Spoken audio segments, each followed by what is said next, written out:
3 months before his parents were killed, Jake Reiner warned them. He said he was afraid, and no one listened. Jake Reiner believed this Christmas would finally fix everything. Not in a vague, hopeful way, but in a precise, carefully imagined one. He could already see it, the Brentwood house glowing under soft holiday lights, the dining table set just right, familiar music humming quietly in the background. In Jake's mind, this wasn't just another family dinner. This was the night the fractures would finally close. The night his parents, Rob Reiner and Michelle Singer Reiner, would all sit together again as a family. And why did it matter so much? Because this wasn't just about tradition. This was about time. About the growing distance Head felt for years. About the quiet fear that if this moment didn't happen now, it never would. Jake wasn't coming home as the uncertain kid anymore. He was returning as a man who had built his own life: journalism, acting, discipline, independence brick by brick. He wanted his parents to see that, to feel it, to be proud. But December 14th didn't bring reconciliation. It brought destruction. One phone call shattered the entire future Jake had been holding together with hope alone. His parents were gone. Not sick, not injured, gone. And before his mind could even catch up, another name dropped into the silence like a detonator. Nick Reiner, his younger brother. The same brother Jake had spent his entire life protecting. The same brother he had warned them about. In that moment, grief didn't arrive alone. It brought disbelief, rage, and a haunting realization that this wasn't sudden. This had been building for years. What makes this story matter isn't celebrity. It's the warning signs, the ignored fear, the belief that love alone could override reality. Within hours, the carefully planned Christmas table turned into an empty house, and the Reiner family legacy, long associated with laughter, storytelling, and healing, became tied to a question no one wanted to ask out loud: could this tragedy have been prevented? Because 3 months earlier, Jake had already seen the ending coming and tried to stop it. To understand why Jake Reiner's warning carried so much weight and why ignoring it proved so devastating, you have to step far back, beyond December, beyond the headlines, and into the quiet architecture of a family shaped by love, fear, and imbalance over decades. Jake was born into the Reiner name at a moment when that name already meant something powerful in American culture. Rob Reiner was not simply a working director, he was a storyteller whose films shaped generations, whose voice carried authority, warmth, and moral clarity. Michelle Singer Reiner was not simply a partner beside him, she was an artist in her own right. A photographer who understood how to capture emotion even when words failed. Their home, especially in the public imagination, represented creativity, humor, and deep familial connection. To outsiders, it looked like an environment where problems would be talked through, where emotional intelligence would prevail. But families don't collapse because they lack love. They collapse because love is distributed unevenly, often quietly, often unintentionally, until the imbalance becomes structural. Jake learned that reality early. As the eldest child, he absorbed responsibility before he had language for it. He learned to read the room, to sense shifts in tone, to anticipate conflict before it happened. And when his younger brother Nick entered the picture, smaller, more fragile, more emotionally volatile, the center of gravity in the household shifted in ways no one openly acknowledged, but everyone felt. Nick required more attention, more patience, more protection. That need wasn't imagined, it was real. But so was the consequence. Jake learned that being okay meant being invisible. That strength meant not adding weight to parents already stretched thin. That voicing discomfort only created more tension. Over time, this became an identity, not a choice. When Nick struggled, the house responded instantly. Conversations softened or stopped. Plans adjusted. Emotional bandwidth narrowed. Jake watched how fear subtly reshaped his parents' instincts, how Michelle's love became increasingly protective, how Rob's optimism became more determined, almost defiant. They weren't ignoring reality, they were wrestling with it, using the only tools they had: hope, patience, and belief in eventual healing. But hope can become dangerous when it replaces boundaries. As Nick grew older, his struggles didn't fade. They intensified. Adolescence brought instability that no longer fit neatly into reassurances. Schools changed. Recovery programs came and went. Promises were made with sincerity and broken with equal sincerity. Each cycle carried hope on the front end and exhaustion on the back. Jake watched all of it. He didn't judge. He didn't lash out. He observed. He noticed how Rob's posture changed over the years, how worry etched itself into his father's body. He noticed how Michelle lived in a state of suspended alertness, her nervous system permanently tuned to the possibility of a late-night call. Their lives became organized around Nick's survival. And survival, while essential, is not the same as living. This was the environment Jake grew into adulthood carrying. Even as he built a career first in journalism, later cautiously in acting, he never fully left that emotional ecosystem. He didn't chase Hollywood like people assumed he would. Fame wasn't attractive, it was destabilizing. He chose journalism because truth felt grounding, because standing behind a story gave him distance from his own. He worked methodically, avoiding shortcuts, avoiding the last name that could have opened doors. But no matter how far he went professionally, the family dynamic followed him. Every phone call carried tension. Every visit home felt like walking into a house made of glass. When Nick's life destabilized further in adulthood, moving between living situations, programs, and periods of relative calm, Jake's fears sharpened into something more specific. This wasn't abstract anxiety anymore. This was pattern recognition. Years of watching had taught him what escalation looked like. He saw warning signs not as isolated events, but as part of a trajectory.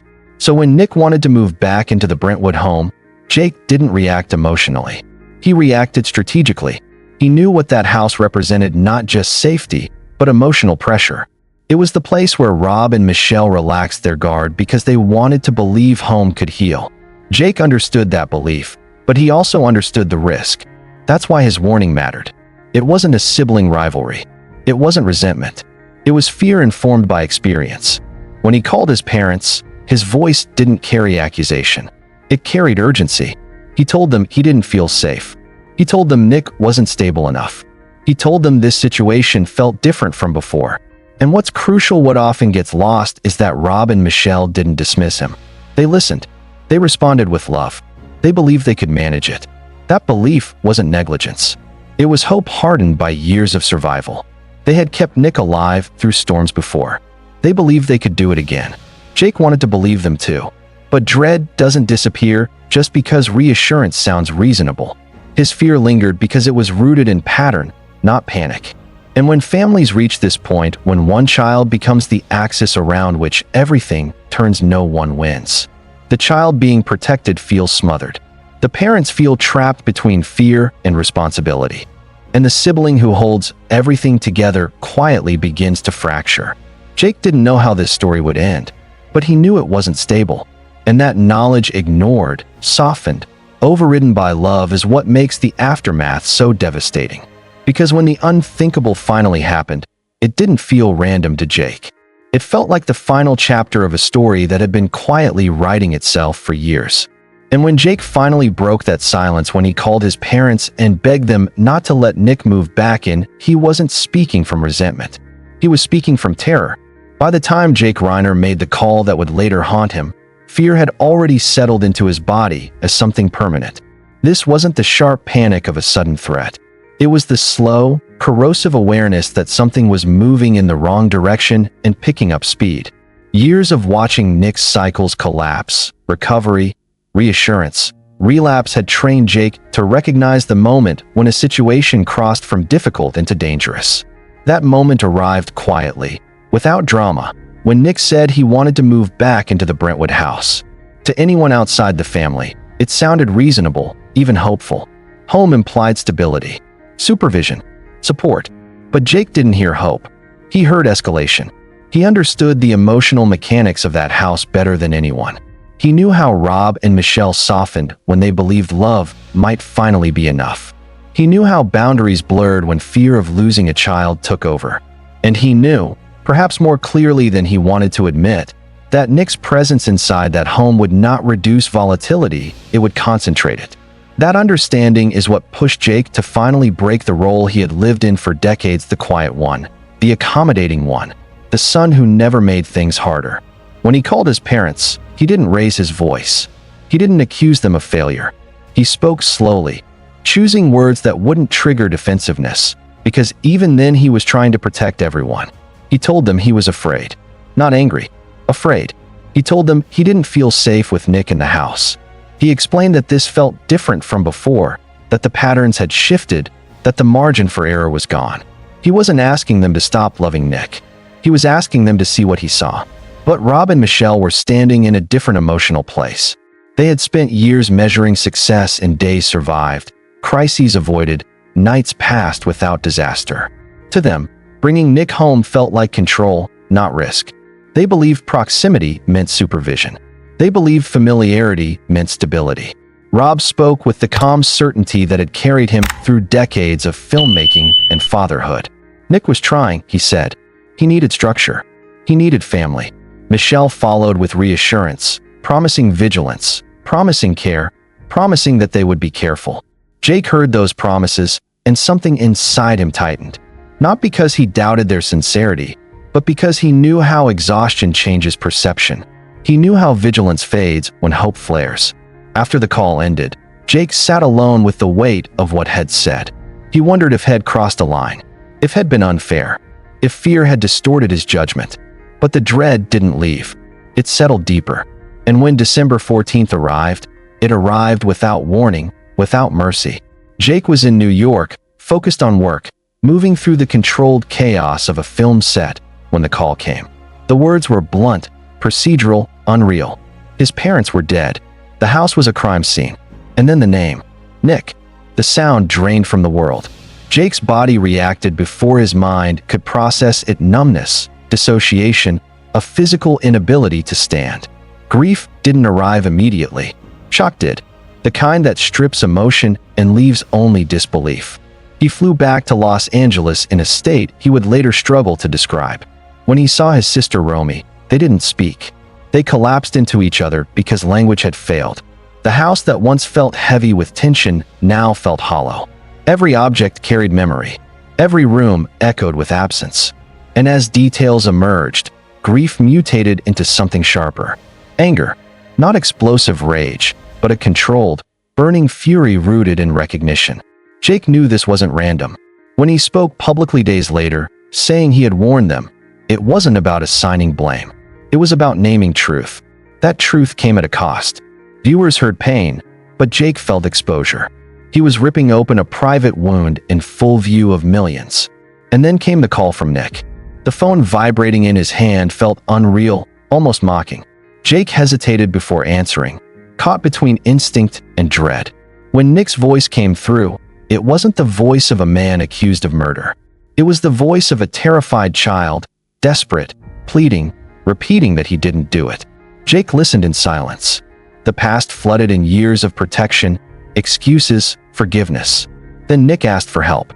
For $1 million. Bail. Connections. Rescue. And in that moment, Jake faced the most brutal decision of his life. Saying yes meant continuing the pattern that had led here. Saying no meant severing the last remaining thread of family. He chose no, not because he lacked compassion, but because he finally understood that enabling wasn't love. When Nick erupted in anger, accusing Jake of betrayal, something inside Jake broke cleanly, permanently. The call ended in silence. Jake sat alone, phone in his hand, realizing that for the first time in his life, he had chosen boundaries over rescue. It felt like betrayal. It felt like survival. And when he later sat under the studio lights at KCBS, delivering a report while his own life collapsed, viewers saw something rare: a man who understood, too late, that some warnings are heard only after the damage is done. Because what happened next didn't just shock Hollywood, it forced millions of people watching at home to confront their own families in silence. By the night of December 17th, the weight of everything Jake Reiner had been carrying finally became visible to the world. The KCBS studio, a place he had stood in countless times reporting on other people's tragedies, no longer felt like neutral ground. It felt exposed. The lights were harsher than usual, cutting sharp lines across his face, emphasizing the exhaustion etched into him by days without sleep and a lifetime of restraint finally breaking. This was not the composed journalist viewers recognized. This was a man standing in the aftermath of a personal catastrophe, attempting to maintain professionalism while his internal world was collapsing. As the broadcast began, there was no dramatic build-up, no theatrical framing. Jake spoke the way people do when performance is no longer possible. Slowly, carefully, each sentence carried weight, not because it was dramatic, but because it was restrained. Viewers could sense that every word had been negotiated internally before it was released. When he acknowledged that he had warned his parents, the statement landed not as an accusation, but as a confession. He wasn't indicting them. He was indicting the silence that had governed his family for years. As he spoke, his body betrayed what his voice tried to contain. His shoulders were tense, his hands clasped tightly together, knuckles whitening under pressure. There were long pauses, moments where it was clear he was choosing whether to continue at all. In those pauses, something unusual happened. The audience didn't turn away. They leaned in. This wasn't news consumption. It was witnessing. Across living rooms and mobile screens, people recognized something painfully familiar: the moment when private grief becomes public not by choice, but by necessity. Jake wasn't just narrating events. He was revealing the cost of living inside a family where fear is managed rather than confronted. When he spoke about Nick, his language shifted. He didn't demonize. He didn't excuse. He acknowledged the impossible duality that someone can be both deeply loved and profoundly destructive. That truth unsettled viewers because it disrupted the comfort of simple narratives. There was no villain monologue, no redemption arc, just complexity.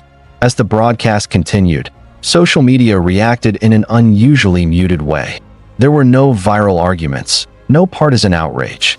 Instead, timelines filled with people sharing personal reflections, calls they needed to make, conversations they had avoided, apologies they hadn't offered. The tragedy pierced the insulation people often maintain between celebrity and self. Rob Reiner's death wasn't just the loss of a beloved filmmaker. It was a reminder that even families steeped in creativity, resources, and emotional language are not immune to collapse. And Jake's visibility, his refusal to hide behind professionalism, forced viewers to sit with discomfort rather than distraction. In the days that followed, commentary tried to frame the story through familiar lenses: celebrity scandal, legal drama, family dysfunction. But none of those frames held, because at its core, this wasn't a story about Hollywood. It was a story about denial, about the belief that love, if applied long enough, can override instability. Jake's appearance on air became a kind of reckoning, not just for his family, but for a culture that often confuses compassion with avoidance. People asked why he spoke publicly. The answer was visible in his demeanor. He wasn't seeking catharsis. He was warning others, turning pain into signal. And as investigations moved forward and legal processes took shape, one reality remained unchanged: Jake and his sister Romy had lost both parents and, in many ways, a brother. There was no version of this story where anyone truly won. The silence that followed Jake's broadcast lingered because it demanded something from the audience: not sympathy, but reflection. It asked whether we listen when the stable ones finally speak, whether we recognize fear when it's delivered calmly instead of dramatically, and whether we wait too long to take those warnings seriously. By the time the broadcast ended, Jake didn't look relieved. He looked emptied, as if speaking the truth had taken the last of his reserve. And maybe that's why this moment endures, because it captured something rarely seen on television: the precise second when composure gives way to honesty, and a man who has spent his life telling other people's stories is forced to confront the limits of storytelling itself. Some losses can't be narrated into meaning. They can only be carried. And as Jake stepped away from the desk that night, the question hanging in the air wasn't about guilt or blame. It was about recognition. How many families are standing at the edge of similar collapses right now, mistaking silence for stability and hoping until hope runs out that tomorrow will somehow be different? This story isn't about a famous last name. It's about the danger of mistaking hope for intervention. Jake Reiner didn't lose his parents because he didn't love enough. He lost them because love, when unsupported by boundaries and clarity, can become a blindfold. The hardest truth Jake has had to live with isn't just grief, it's knowing he tried to stop it, that he saw the signs, that he spoke up, and that sometimes, even when you do everything right, the ending doesn't change. Rob Reiner spent his life telling stories about friendship, resilience, and growing up too fast. But the story his family now carries has no clean resolution.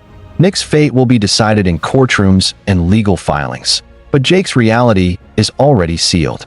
He will live with unanswered questions, with holidays that never came, with warnings that never got a second chance.